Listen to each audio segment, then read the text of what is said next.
సహోదరుడా, సహోదరి, నువ్వు నేను పాపము అనే సంద్రంలో మునిగిపోతున్నప్పుడు నిన్ను నన్ను రక్షించడానికి పరలోకము నుండి దిగి వచ్చిన రక్షణ నౌక నా ప్రభు అయిన యేసుక్రీస్తు పాపిష్టి సంద్రంలో అపవిత్రమైన అలవాటులతో, ఆర్థిక సమస్యలతో, అన్ని కష్టాలతో అల్లాడిపోతూ మునిగిపోతున్న నిన్ను చూసి ప్రభు అంటున్నాడు, ఎంతకాలం చేతులారా నీ జీవితాన్ని నాశనం చేసుకుంటావు?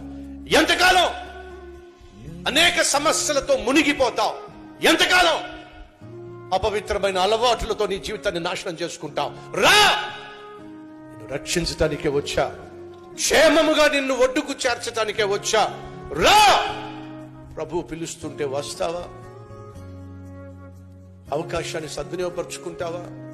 నీకోసం బంగారు భవిష్యత్తును దేవుడు సిద్ధం చేశాడు.